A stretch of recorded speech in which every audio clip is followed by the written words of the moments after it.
Miles sudah tinggal di tempat ini selama bertahun-tahun, namun Miles masih belum sadar banyak keajaiban yang terjadi di tempat ini. Jake berharap Miles bisa membuka matanya. Keesokan harinya, Neytiri dan rombongan datang menjemput mereka. Miles pun langsung kabur masuk ke dalam hutan. Neytiri bersyukur masih bisa berkumpul kembali dengan keluarganya. Seorang peneliti yang memakai avatar Na'vi terkejut melihat spider yang bisa bernafas tanpa menggunakan masker. Mereka semua pun kembali menuju high camp. Di tempat lain, Miles yang sudah kembali ke pangkalan militer melaporkan kalau spider bisa bernafas tanpa menggunakan masker. Pimpinan yang bernama Parker pun berniat menangkap spider untuk meneliti bagaimana caranya dia bisa bernafas tanpa menggunakan masker. Miles memberitahu kalau spider mengikuti Jake dan keluarganya. Jika mereka bisa menangkap Jake, otomatis mereka akan bisa mendapatkan spider. Di dalam high camp, para peneliti langsung memeriksa spider. Mereka menemukan organisme simbiotik di dalam tubuh spider yang mengubah kimia darah, sistem syaraf, dan paru-paru spider. Jake pun sadar jika spider sampai tertangkap pihak musuh, mereka pasti akan meneliti spider dan merekayasa balik untuk memungkinkan semua manusia bisa bernafas di Pandora. Itu artinya akan semakin banyak manusia yang berbondong-bondong datang ke tempat ini. Peneliti itu lalu menunjukkan spider kini memiliki kuru di kepalanya.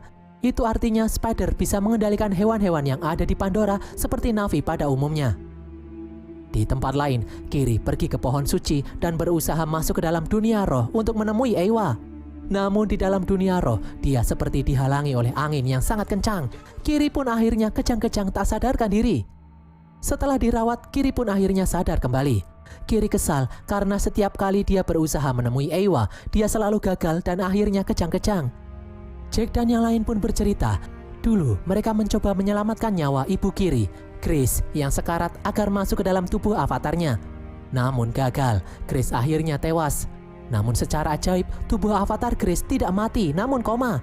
Tubuh avatar Chris itu mengandung dan kemudian melahirkan Kiri yang sangat identik dengan Chris. Ilmuwan yakin kalau Kiri adalah cloning genetik yang diciptakan oleh alam atau Eywa itu sendiri. Itu artinya Kiri adalah anak Eywa. Mendengar hal ini, Kiri pun bingung. Jika dia anak Eywa, kenapa dia tidak bisa melihat Eywa sampai saat ini?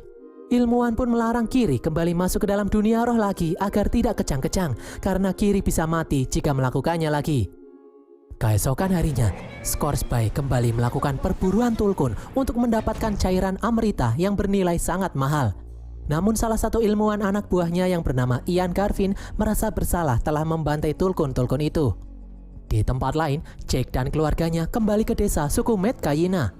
Tonowari memberitahu kalau para pemburu Tulkun masih beraksi membantai para Tulkun dengan